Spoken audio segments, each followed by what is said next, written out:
I love a good old school CRPG. I remember I finally got to play Baldur's Gate with my dad and his friends, and I had the absolute best time, even if I didn't actually understand what I was doing. I know that's what kicked off my immense love of RPGs and that type of fantasy adventure in general, and so, like many of you, I was incredibly excited when Baldur's Gate 3 was first announced. Then my sister and I bought the game for early access and played the absolute hell out of Act 1. We both banked a ton of hours. Then we bought the collector's edition, and I know a few campaigns have definitely been completed at this point. It is a lot though, there is a lot going on in the game, and I feel like now is the time to take a little bit of a break from the Sword Coast. I wanted to put together a list of some of my favorite worlds to explore outside of Faerun.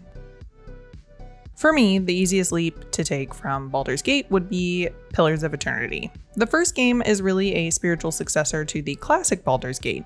It's that same medieval, isometric, narrative-heavy adventure that you love, but with Obsidian's twist. And when I say narrative-heavy, I do mean it. Obviously, you don't have to read everything, but they put it in there for you, and so to obtain maximum knowledge, you will definitely be hitting the books. The story of the first Pillars takes place in the world of Eora in an area called the Deerwood. There's some sort of strange plague affecting the babies here. They're all suddenly being born without souls, which means they're basically completely unresponsive. Now, at the start of the game, you learn, through a series of unfortunate events, that your character has awakened to a power and discovered that they are what's known as a Watcher.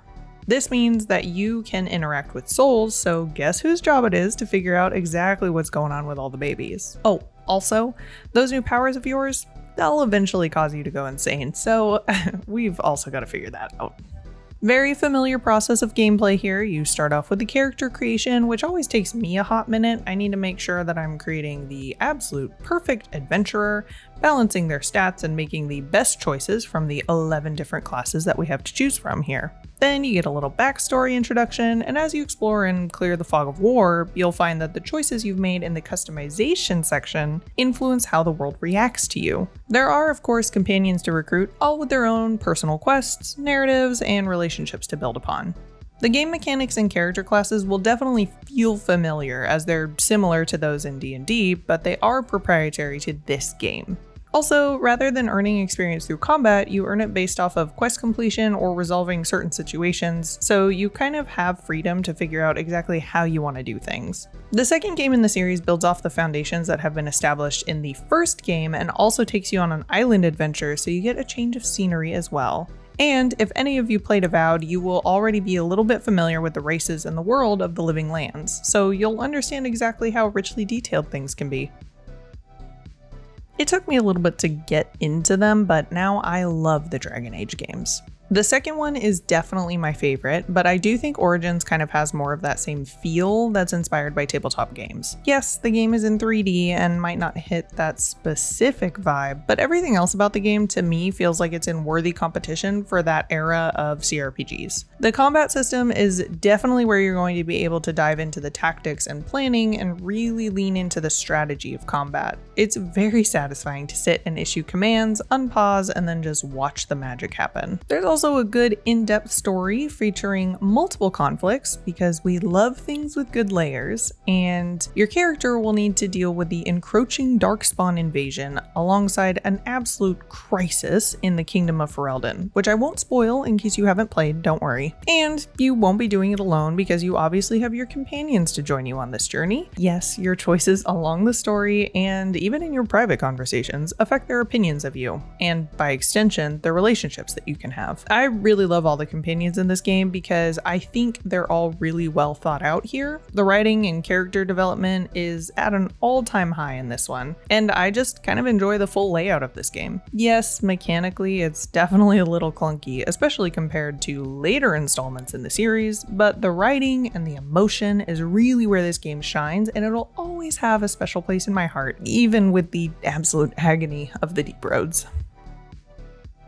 I feel like Divinity is a little bit of a divider when I talk to people, and I'll admit I also was not on board at first. When I first tried it, I wasn't super impressed, but I think it's because I wasn't really in the right mindset. I wanted something that was a little more dark and gritty, and Divinity is just a little bit more humorous than I was looking for. Going back to it though, and just appreciating it for what it was, it is a good journey to get through. That being said, you are definitely going to notice a lot of similarities, which is not really surprising because this game is also made by Larian Studios, and you'll notice immediate comparisons like the character creator section. This game is like Baldur's Gate 3's quirky cousin. It is less serious and has more overt humor. The story is still big and complex, but I don't think it necessarily has quite as much depth as Baldur's Gate 3 does. You can definitely see the areas where Larian since improved in terms of writing and dialogue or like other interactions. It's very easy to see the definite shift up from Divinity Original Sin 2 to Baldur's Gate 3. Your companions in Divinity also have their own narratives, but again, they're just not as fleshed out. That is not to say it is bad, it's just a little different. It's not quite as dialogue or cutscene heavy, and the companions definitely aren't as fully developed. It's also got a little bit of a learning curve for the combat. I would say that Divinity is definitely more combat heavy than Baldur's Gate 3, and it just takes a little bit of getting used to, especially if you are used to the rule set in D&D, because Divinity is essentially like Larian's homebrew. In this game, you are a sorcerer and have been imprisoned by the Divine Order as it believes that use of the source, or magic, brings forth monsters known as the Voidwoken. Your ultimate goal here is to figure out the reason for the appearance of the Voidwoken and put an end to these monstrous creatures since they're trying to take over the world, and also, as a little side note, just ascend to godhood in the process. This is another long game, though I think it's not quite as long as Baldur's Gate 3. Obviously, your average time is definitely dependent on exploration and how deep you dive, so take that with a grain of salt. But if you loved Baldur's Gate 3, it is a pretty safe bet that you will find a good home in Divinity. Sometimes it's just fun to be the bad guy. The Dark Urge origin in Baldur's Gate 3 allowed you to explore the option to give in to your darker urges. Obviously, you don't have to, you can resist with a successful skill check, but sometimes, maybe you just want to indulge a little bit. Obsidian took that idea and really ran with it in Tyranny. You play as a Fatebinder, essentially judge, jury, and executioner for Overlord Kairos, the godlike being who is on their journey of conquering the world. Tyranny starts out a little differently than most games, since instead of trying to save the world from being taken over, it has essentially already been completed. It is now up to you to decide how exactly you're going to reshape the world. And in this case, you're not some random underdog who has decided to accept this daunting task. You're actually pretty high up in the bad guy's army, so you have the resources and authority to actually get some things done.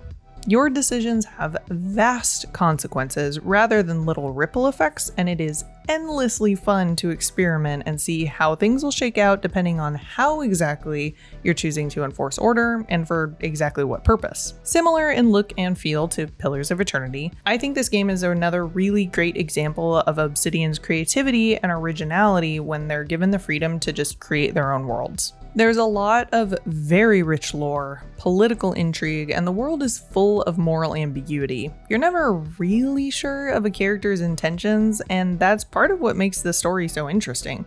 It's nice to have a game where you really dive into the gray areas of the world and turn things on its head a little bit.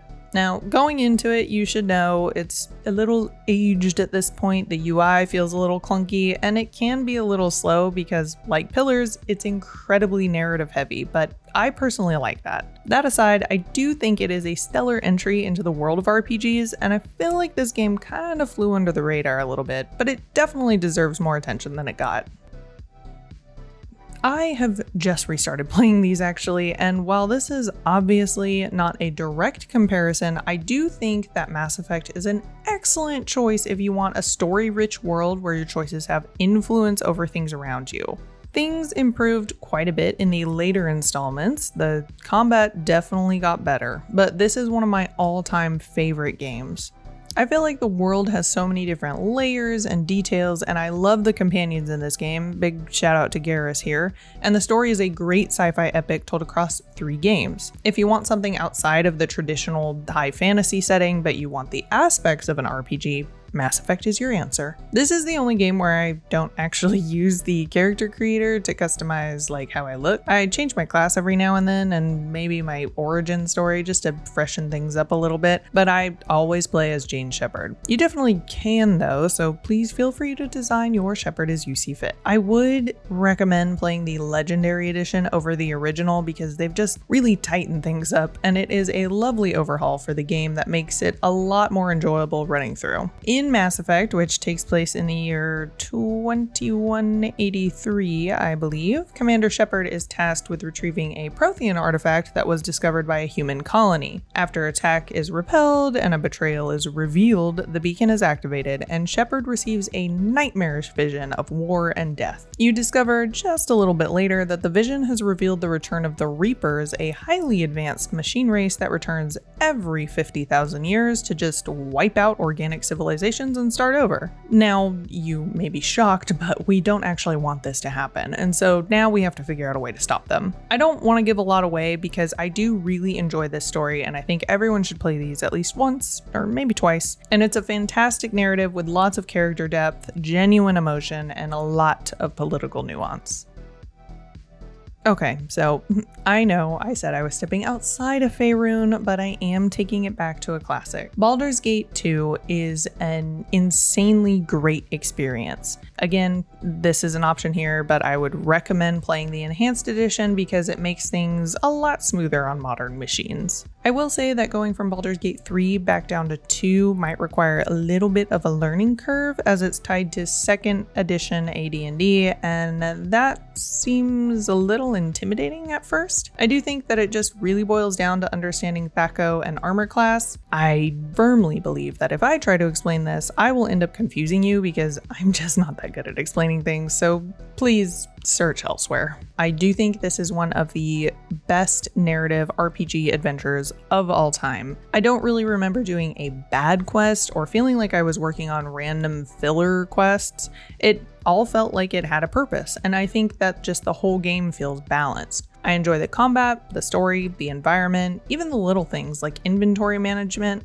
The game is just done really well and it all works together quite seamlessly. Like I said at the beginning of this video, I started off my journey in RPGs with Baldur's Gate, and Baldur's Gate 2 quite literally continues that because it is a direct sequel. So I was already invested in the story. Taking place a few months after the events of the first game, you and your companions have been kidnapped by the mage Irenicus, who performs cruel experiments on you. After a chaotic escape from his dungeon, you learn that your childhood friend Imowen has been captured by the Cowled Wizards, and now you gotta get her back. Yes, I am being deliberately vague because I don't want to reveal any spoilers, even though, yes, I know these games are old at this point. BioWare took what they made with the first Baldur's Gate and essentially just made it better in every way possible. The atmosphere, the voice acting, the soundtrack, the companions, everything about this game is top quality. Anyways, that brings us to the end of my list, at least for now. I feel like RPGs are a very personal experience since you're literally choosing your path in the game, but I do believe that all of these are very strong contenders for a follow-up after you finished your run in Baldur's Gate 3. I definitely want to know what you guys think,